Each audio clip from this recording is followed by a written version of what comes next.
사람이 이제 인생의 끝자락에 서게 되면은 더 이상 많은 말을 하지 않게 됩니다.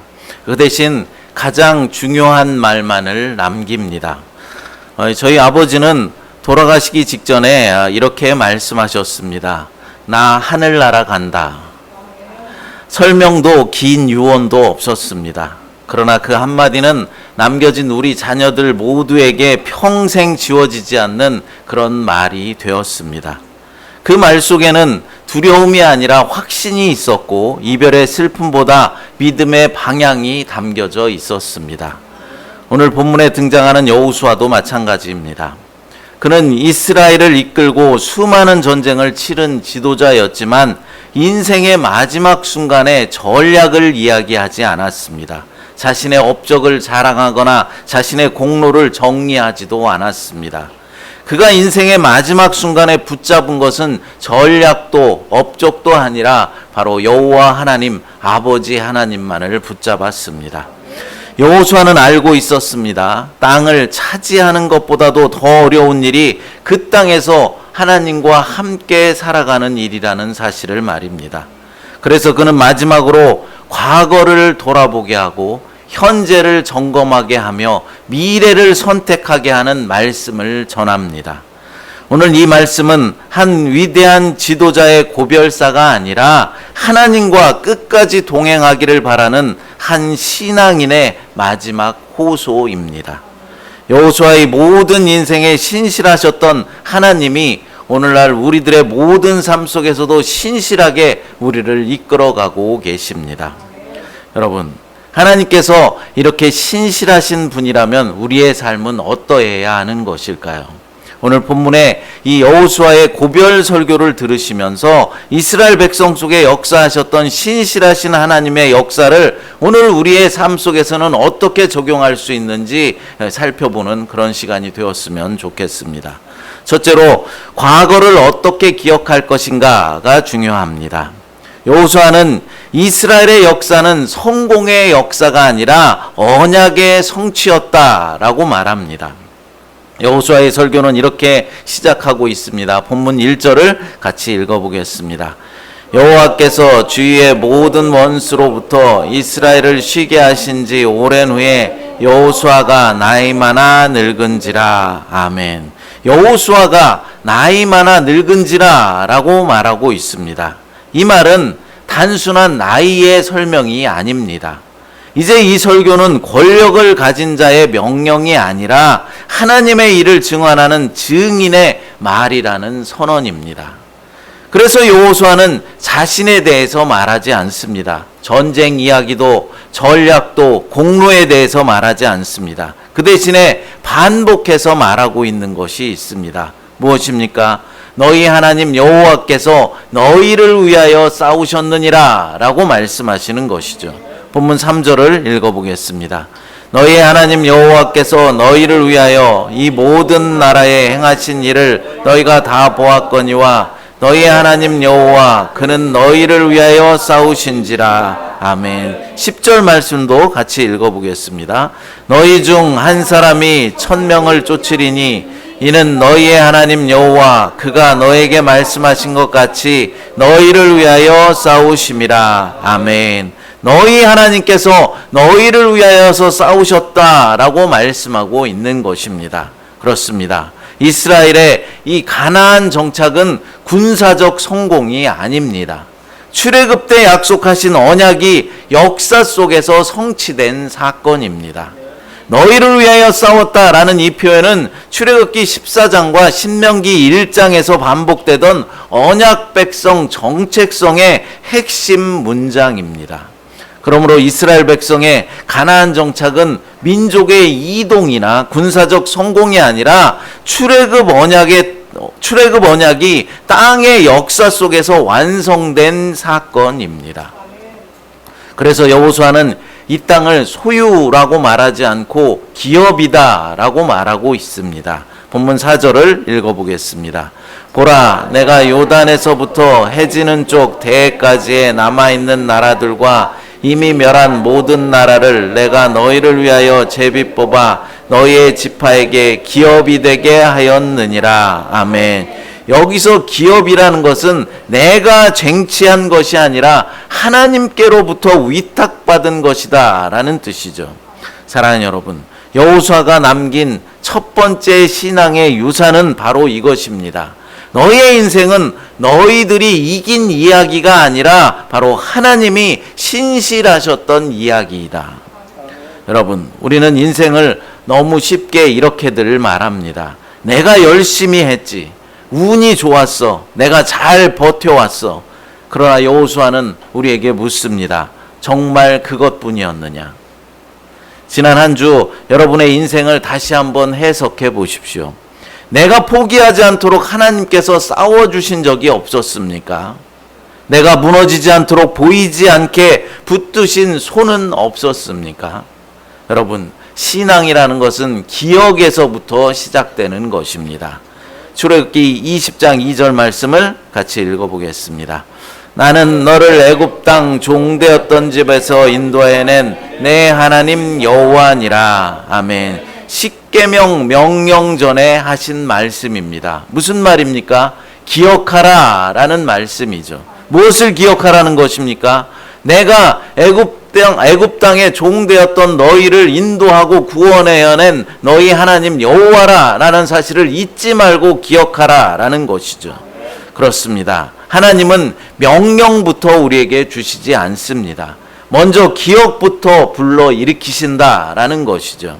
하나님 먼저 기억하라 라고 말씀하시고 그 다음에 살아가라 라고 말씀하시는 것입니다. 하나님은 우리에게 잘해라 라고 말씀하시기 전에 먼저 내가 너희를 어떻게 구원했는지 기억하라 라고 말씀하십니다. 이스라엘의 신앙도 율법에서부터 시작된 것이 아니라 구원받았다라는 이 기억으로부터 시작되었다라는 사실입니다. 예수님께서도 십자가에 달리시기 전 제자들과의 최후의 만찬 자리에서 이것을 행하여 나를 기념하라 라고 말씀했습니다. 기념하라는 말이 무엇이겠습니까? 잊지 말고 기억하라 라는 것이죠. 예수님은 제자들에게 새로운 교리를 주시기보다도 기억의 행위를 남겨주신 것입니다. 여러분, 오늘날 우리의 신앙이 흔들릴 때 공통점이 하나 있습니다. 목회 현장이나 성도들의 삶을 보면 신앙이 흔들릴 때 이런 말들이 나옵니다. 하나님이 나를 위해서 뭘 해주셨는지 잘 모르겠어요. 예전엔 은혜가 있었는데 지금은 잘 모르겠어요. 여러분, 이 말의 본질이 무엇이겠습니까? 기억이 현재 신앙으로 연결되고 있지 않다라는 것입니다. 우리들 대부분의 신앙의 침체는 새 은혜가 없어서가 아니라 받은 은혜를 잊어서 오는 것입니다. 신앙은 결심에서부터 시작되는 것이 아니라 기억에서부터 시작된다라는 사실을 깨달으시기 바랍니다. 과거를 이렇게 기억했다면 이제 여호수아는 묻습니다. 그 은혜를 받은 오늘을 너희는 어떻게 살 것인가? 두 번째로 현재를 어떻게 살아갈 것인가가 중요합니다. 여러분, 언약의 은혜는 관계적 순종을 요구하고 있습니다. 여호수아는 은혜를 말한 뒤에 갑자기 이제 강한 명령형으로 전환하고 있습니다. 본문 6절을 같이 읽어보겠습니다. 그러므로 너희는 크게 힘써 모세의 율법책에 기록된 것을 다 지켜 행하라. 이것을 떠나 우로나 좌로나 치우치지 말라. 아멘. 여기서 그러므로 라는 말이 중요합니다. 은혜를 받았기 때문에 순종하라 라는 것이지 순종해서 은혜를 받으라 라는 말이 아닙니다. 여호수아는 이스라엘의 가장 큰 위기가 외부의 적부터 오는 것이 아니라 내부 안에 있는 안일함부터 시작된다라는 것을 보고 있었습니다. 그래서 그는 말합니다. 본문 7절과 8절을 같이 읽어보겠습니다. 너희 중에 남아있는 이 민족들 중에 들어가지 말라. 그들의 신들의 이름을 부르지 말라. 그것들을 가르쳐 맹세하지 말라. 또 그것을 섬겨서 그들에게 절하지 말라. 오직 너희의 하나님 여호와께 가까이 하기를 오늘까지 행한 것 같이 하라. 아멘. 뭐라고 말씀하고 있습니까? 그들의 신의 이름을 부르지 말라라고 말씀합니다. 맹세하지 말라라고 말합니다. 섬기지 말라, 절하지 말라라고 말씀합니다. 이것은 종교 혼합의 문제가 아니라 충성의 대상이 흐려지는 문제입니다. 그리고 여호수아는 이렇게 말합니다. 오직 너희 하나님 여호와께 가까이 하기를 오늘까지 행한 것 같이 하라 라고 말씀하고 있습니다. 여기서 가까이 하다라는 말은 결혼 언약에 쓰이는 단어입니다. 그러니까 율법을 지키라는 말은 규칙을 잘 지키라라는 그런 말이 아니라 관계를 배반하지 말라라는 요청입니다. 그래서 그는 11절에서 이렇게 요약하면서 말씀하고 있습니다. 본문 11절을 읽어보겠습니다. 그러므로 스스로 조심하여 너희의 하나님 여호와를 사랑하라. 아멘. 히브리 원문에서 보면은 스스로 조심하라 라는 이 말은 너희 자신을 지키라, 깨어 있으라 라는 의미입니다. 이 표현은 전쟁 중에 경계하라 라는 말에 자주 쓰였습니다. 그러므로 스스로 조심하라 라는 말의 의미는 신앙은 자연히 유지되지 않는다 라는 말로서 은혜를 경험했다고 해서 자동적으로 안전하지 않다. 가장 위험한 순간은 바로 싸움이 끝났다라고 생각될 때이다 라는 뜻이 내포되어져 있다라는 것이죠. 여호수아는 전쟁이 끝난 후에 지금 가장 강력한 경고를 백성들에게 하고 있는 것입니다. 지금부터가 더 위험하다라는 것이죠. 그렇습니다, 여러분. 신앙의 가장 큰 위기는 고난의 때 오는 것이 아니라 평안할 때 찾아온다라는 사실을 우리는 알아야 하는 것이죠. 그러므로 여호수아는 지금 가나안을 정복하고 전쟁이 끝났다라고 생각하고 있을 때 안심하고 있지 말고 하나님을 더욱더 사랑하며 하나님의 언약의 말씀을 더욱더 단단히 붙잡고 살아가라라고 역설하고 있는 것입니다. 오늘 우리도 마찬가지입니다. 우리의 문제는 신앙이 없는 것이 아니라 하나님과의 관계가 느슨해진 것이 문제입니다. 우리는 묻습니다. 우리가 무엇을 더 해야 합니까? 그러나 하나님은 묻습니다. 너는 누구에게 지금 붙어 있느냐? 나 자신을 한번 점검해 보십시오. 내 선택의 기준이 하나님이었습니까? 아니면 편안함이었습니까? 하나님과의 시간이 늘 시간이 남으면으로 뒤로 밀려나 있지는 않았습니까? 신앙은 큰 결단으로 유지되지 않습니다. 작은 타협들을 거절하는 작은 순종으로 유지된다라는 사실입니다. 그러니까 오늘을 사는 우리의 일상의 삶에서 끊임없이 하나님께 작은 것으로부터 순종하는 삶을 살아가라라는 것입니다. 세 번째로 미래를 어떻게 선택할 것인가가 중요합니다. 여러분, 하나님의 신실하심은 언약 안에 머무는 자의 특권이다라는 것이죠. 여호수아는 마지막으로 이스라엘 백성들이 듣기 싫어하는 말을 전합니다. 본문 12절을 읽어보겠습니다. 너희가 만일 돌아서서 너희 중에 남아있는 이 민족들을 가까이하여 더불어 혼인하며 서로 왕래하면 아멘. 여기서 돌아선다라는 말은 방향을 바꾼다라는 뜻이죠. 회개할 때 쓰는 단어와 어근이 같습니다. 그런데 여기서 말하는 방향 전환은 하나님께로의 바른 방향 전환이 아니라 오히려 반대로 세상으로의 방향 전환을 말하는 것이죠. 하나님을 향하던 시선이 이제 세상을 향하고 순종이 불순종이 되었다라고 말하는 것입니다. 여호수아는 분명히 말합니다. 언약은 자동 유지 장치가 아니다. 여러분, 이게 무슨 말이겠습니까? 언약은 한 번 맺어졌다고 해서 저절로 굴러가는 그런 관계가 아니다라는 것입니다. 여러분, 결혼 반지를 꼈다고 해서 아무런 노력도 없이 결혼 관계가 유지되는 것이 아닙니다. 결혼은 법적으로 한 번의 서약으로 맺어지는 것이죠. 하지만 그 이후에 아무 말도 하지 않고 아무 시간도 쓰지 않고 아무 책임도 지지 않으면 어떻게 되겠습니까?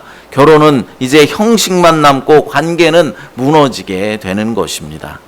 이처럼 하나님과의 언약도 의식적인 지킴과 반응이 필요한 관계라는 것입니다. 이제 여호수아는 더 나가서 충격적인 논리를 제시해주고 있습니다. 복된 말씀이 다 이루어진 것 같이 재앙의 말씀도 이루어지리라 라고 말씀하고 있는 것이죠. 본문 15절을 읽어보겠습니다.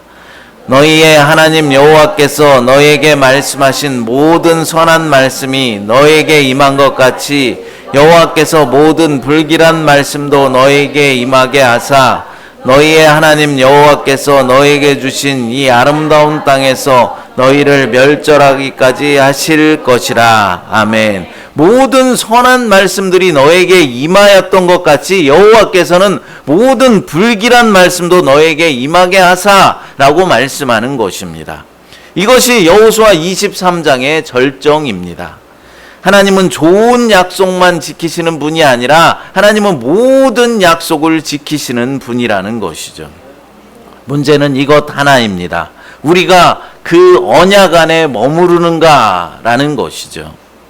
사랑하는 여러분, 우리는 종종 이렇게 생각합니다. 지금까지 잘 왔으니까 앞으로도 괜찮겠지. 그러나 여호수아는 말합니다. 미래는 저절로 지켜지지 않는다. 오늘 우리는 선택해야 합니다. 하나님과의 관계를 내일로 미루지 않는 선택. 다음 세대에 신앙의 방향을 남겨주는 선택 말입니다. 여호수아는 땅을 남기고 떠났지만 그보다 더 중요한 것도 남겼습니다. 바로 하나님을 대하는 태도입니다. 옛날 한 항구 도시에 아주 오래된 등대가 있었습니다. 수십 년 동안 그 등대는 밤이 되면 절대로 불을 끈 적이 없었습니다. 폭풍우가 몰아치는 어느 날 밤 짙은 안개와 거센 파도 가운데 한 배가 표류하며 이제 항로를 잃어버렸습니다. 선장은 두 가지 선택 앞에 섰습니다. 바람이 밀어주는 대로 그냥 흘러가게 내버려 둘 것인가, 아니면 멀리 희미하게 보이는 그 등대의 불빛을 끝까지 붙잡고 갈 것인가. 등대의 불빛은 파도를 잠재우지도 않았고 바람을 멈추게 하지도 않았습니다. 그러나 방향만은 분명히 보여주고 있었습니다. 선장은 결단했습니다. 속도가 느려져도 좋다. 방향만은 놓치지 말자. 배는 파도에 부딪히고 여러 번 방향을 수정해야 했지만 끝내 무사히 항구에 도착할 수 있었습니다. 다음 날 아침 이제 사람들이 묻습니다. 등대가 당신을 살렸습니까? 선장은 이렇게 대답했습니다. 아닙니다. 등대는 늘 그 자리에 있었습니다. 내가 그 비단에 머물기를 선택했을 뿐입니다. 이 이야기가 말하는 핵심은 이것입니다. 언제나 그 자리에서 빛을 발하고 있던 등대처럼 하나님의 신실하심의 빛은 늘 그 자리를 비추고 계신다라는 것이죠. 그러나 여러분, 모든 배들이 안전했던 것은 아닙니다. 빛을 선택하고 그 안에 머문 배만 항구에 무사히 도착할 수 있었습니다. 마찬가지로 하나님의 신실하심은 우리 모두에게 존재하지만 주님의 빛은 언약 안에 머무는 자들만 누리는 특권이라는 사실입니다. 여러분, 미래는 우연히 오는 것이 아닙니다. 오늘 우리가 어디에 머물기로 선택하느냐의 결과입니다. 하나님은 늘 신실하십니다. 그러나 그 신실하심을 누릴지는 오늘 우리의 선택에 달려있다라는 것이죠. 여호수아는 마지막으로 미래를 향한 메시지를 주고 있는 것입니다. 하나님은 신실하십니다. 약속하신 복은 반드시 이루십니다. 하지만 신실하심은 관계 안에서 누려야 하는 은혜입니다. 여호수아는 경고하고 있습니다. 순종하지 않고 하나님과의 관계를 저버리면 심판도 반드시 따른다라고 말하는 것입니다. 그러니까 신앙은 단순한 과거의 기억이나 현재의 행위로만 충분하지 않다라는 것이죠. 미래까지 이어지는 관계적 선택이 필요하다라는 것입니다. 여호수아는 지금 전쟁터가 아니라 인생의 끝자락에서 이 말씀을 전하고 있는 것입니다. 죽음을 앞에 두고 이 말씀을 전하고 있다라는 것이죠. 그는 더 이상 칼을 들 수도 없었습니다. 앞서 나가 싸울 수도 없었습니다. 그러나 그는 마지막 한 가지만을 붙들고 있습니다. 하나님은 신실하시다라는 것이죠. 그런데 여호수아는 그 신실하심을 값싼 위로로 말하지 않습니다. 막연한 낙관으로 말하지도 않습니다. 너희가 언약 안에 머무를 때 그 신실하심은 너희 것이 된다는 것이죠. 우리는 모두 미래를 향해 가고 있는 사람들입니다. 누구도 멈춰 서 있을 수 없습니다. 과거에 멈춰 서 있을 수도 없고 지금 현재에 멈춰 서 있을 수 없습니다. 문제는 미래가 오느냐가 아니라 어디에 머무른 채 미래로 가느냐가 중요하다라는 것이죠. 하나님은 변하지 않으십니다. 하나님의 언약도 변하지 않습니다. 하나님의 신실하심은 오늘도 내일도 동일합니다. 그러나 여호수아는 묻습니다. 너희는 그 언약 안에 머무르겠느냐?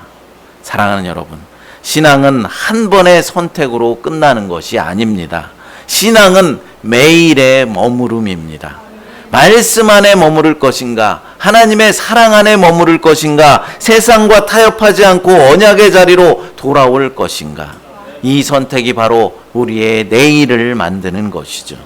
여호수아는 너희가 완벽하면 하나님이 지켜주실 것이다 라고 말씀하지 않았습니다. 그는 이렇게 말했습니다. 조심하여 하나님 여호와를 사랑하라.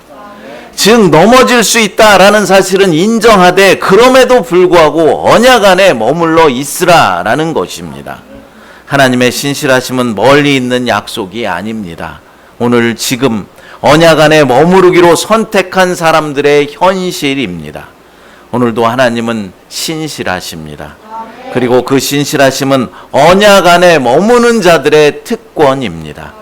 여러분 모두가 주님이 주시는 이 특권의 복을 누리며 살아가시기를 간절히 축복합니다. 기도하겠습니다. 신실하신 아버지 하나님, 우리를 여기까지 인도하신 은혜를 기억하게 하시니 감사합니다.